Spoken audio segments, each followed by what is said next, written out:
Falando para o nosso concurso, aí o foco do INSS, né, eu não posso deixar de começar falando sobre o assunto frações. Né?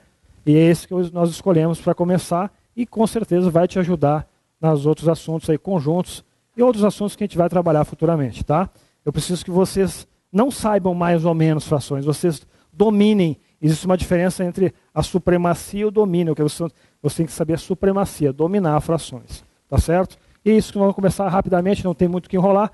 Vou dar alguns exemplos e algumas dicas e depois a gente vai na sequência fazendo o exercício. Tá certo? Bom, falando sobre frações, vamos lembrar também da noção intuitiva de fração, que ajuda muito. Nós não sabemos ainda qual é a banca que vai organizar o nosso concurso do INSS. Estamos aí entre CESP, FCC, né? Mas independente dessas bancas, eles gostam desse assunto. A FCC particularmente adora frações. Você não consegue ver uma prova da FCC sem pelo menos uma questão envolvendo a parte intuitiva da fração. Tá? Vamos rapidamente aqui lembrar lá da nossa quarta série, terceira série. Você tem uma barra aqui, vamos pensar aqui, ó. Vou dividir essa barra em 5 pedaços iguais. Tá? Bom, se eu dividir em 5 pedaços e pegar um pedacinho, esse pedacinho representado em fração, eu posso dizer que ele é 1/5. É um pedaço de 5. Tá certo? Aqui está a representação da fração. O que os concursos gostam muito é trabalhar a parte conceitual. Tá? E uma questão de fração, às vezes, ela pode se tornar uma questão difícil, tá? De interpretação.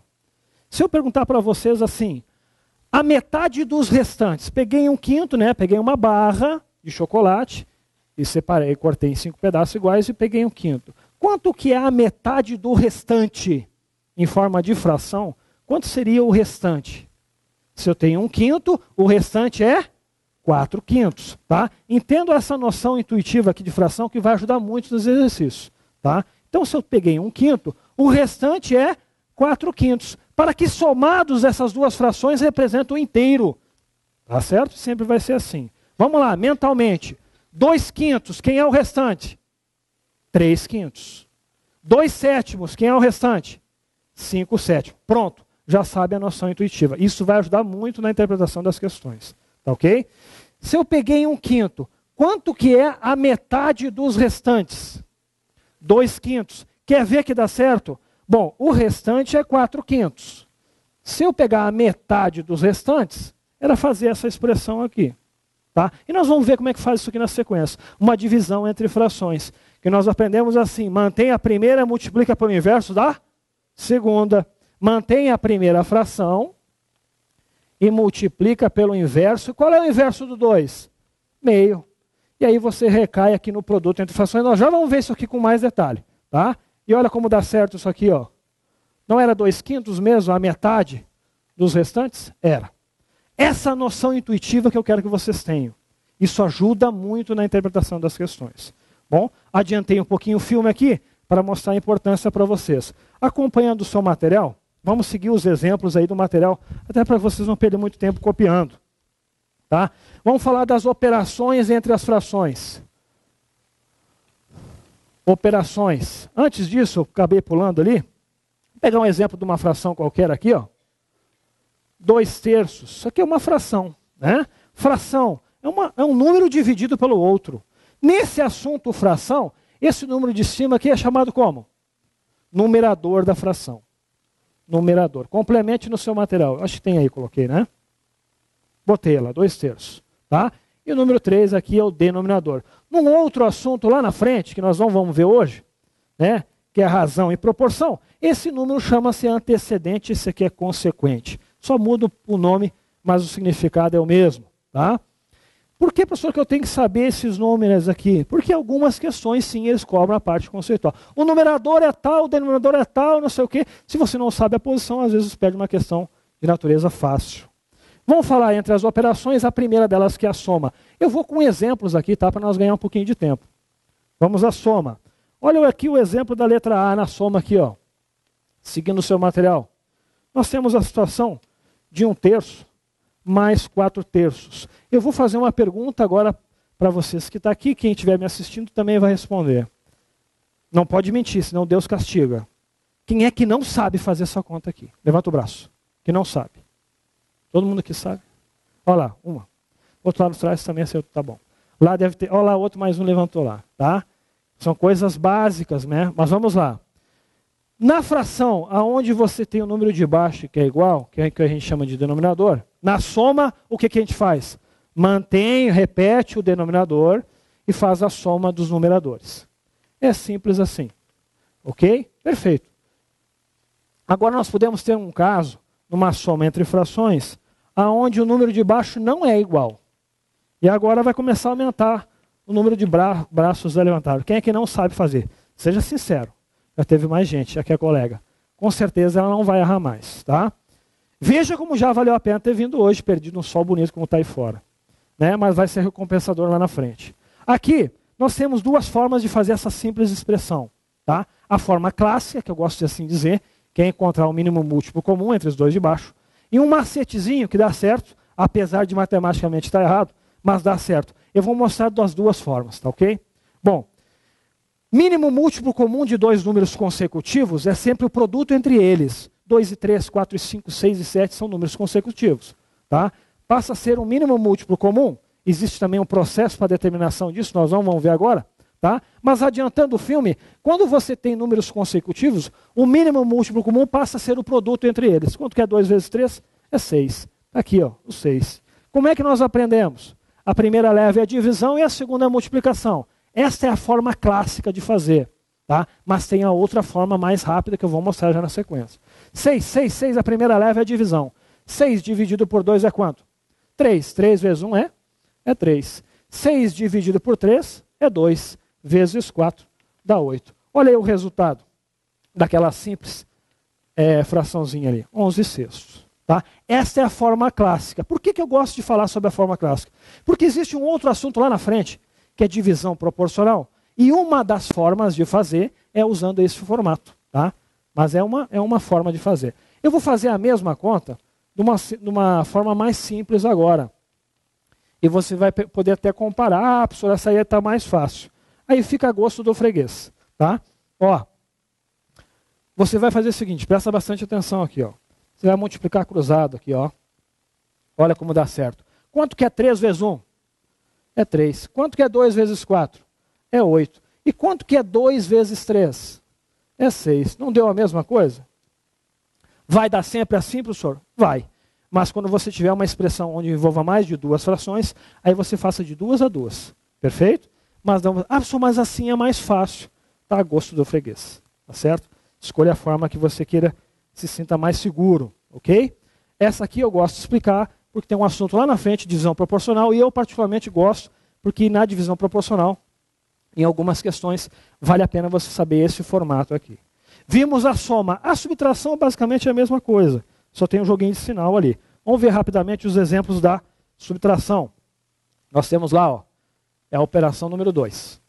1/5 menos 4/5. Veja, você observou que o número de baixo é igual. Mantém ele e faz a subtração dos de cima. 1 menos 4 dá quanto? Menos 3. Menos 3/5. Está aqui a resposta. Tá? Você também pode ter um caso na subtração entre frações onde o número de baixo ele não é igual. E aí também você vai fazer daquele segundo formato lá. Só que tome cuidado com o jogo de sinal. Olha aqui, ó. 3 vezes 1 é 3. 2 vezes 4 é mais 8 ou é menos 8? Menos 8. Está levando o sinal aqui do menos 4. Menos 8. E embaixo, 2 vezes 3 que dá 6. Quanto é que dá essa brincadeira aqui? Menos 5 sexto. Parece bobo, parece. Depois nos exercícios você vai ver que vai precisar disso aqui. Tá? Subtração e soma entre frações. É essa forma. Cuidado com o jogo de sinais. Tá?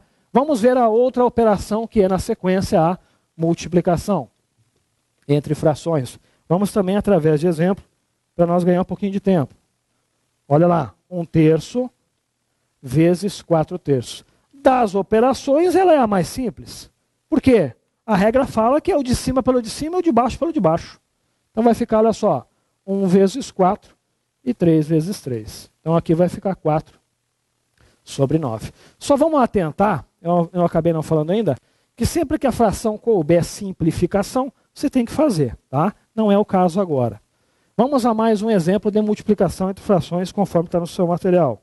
Nós temos uma fração vezes o número inteiro. Aqui você pode raciocinar da seguinte forma, mais de uma forma, né? Quando você tiver um número inteiro vezes uma fração, ele sempre irá multiplicar o numerador da fração. Ele multiplica sempre o de cima da fração, tá? E aí ficaria 4 vezes 2, 8 sobre 3. Você também pode raciocinar assim, ó. Qualquer número inteiro ele pode ser reescrito na forma fracionária. Se você, querendo ou não, tem um 1 dividido aqui embaixo. Tá? E aí também você recai o de cima pelo de cima e o de baixo pelo de baixo, chegando aí na mesma resposta. Tá? Mas entenda assim, número inteiro vezes a fração, ele multiplica o de cima e acabou. Ok? Vamos para a última das operações, que é a divisão, talvez aquela que gere mais dúvida. Seguindo o exemplo aí do seu material, vamos lá. Olha lá. Professor, isso aqui não cai em prova. Concurso do TRF 2014. Quem está assistindo talvez tenha feito a prova. Tem alguém que fez o concurso do TRF no início do ano passado? A primeira questão da prova era uma expressão que envolvia a fração. Vocês não têm noção da minha alegria em casa quando eu vi que eu soltei foguete sozinho em casa. Isso aqui é para aquela gurizada que falou que não cai. Ó. Tá?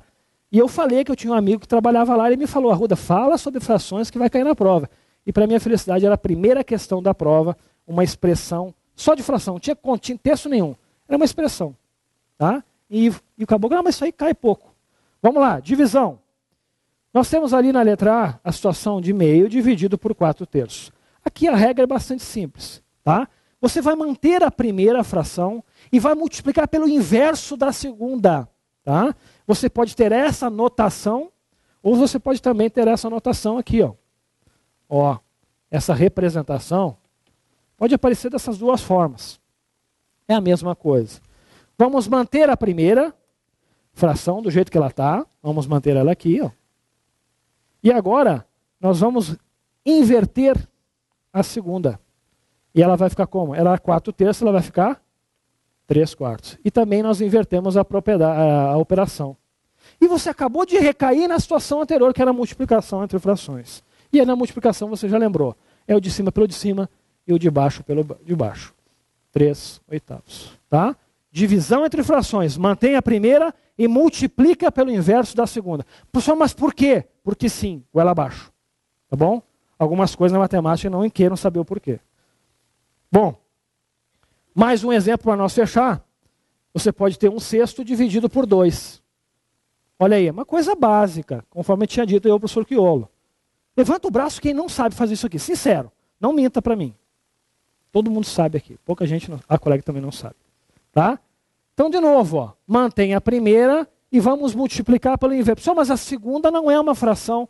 Tudo bem, mas eu falei que pode ser escrito de uma forma fracionária qualquer número inteiro. Inverta qual é o inverso de 2. É meio. E ó, você acabou de recair agora no caso anterior, que era a multiplicação entre frações. Perfeito? Então fizemos uma rápida revisão aí das frações e das operações e alguns exemplos para você guardar aí, para não errar. Tá? Eu não posso deixar de falar, apaga para mim lá no começo, sobre as dízimas periódicas, tá bom? É o que eu vou falar agora aqui, um macetezinho rápido, né? E já vamos passar a bola para o professor Quiolo na sequência, vamos ver mais um assunto que é porcentagem. Ok? Dízima periódica vai te ajudar em questões de regra de 3, principalmente onde envolva a questão do tempo na jogada.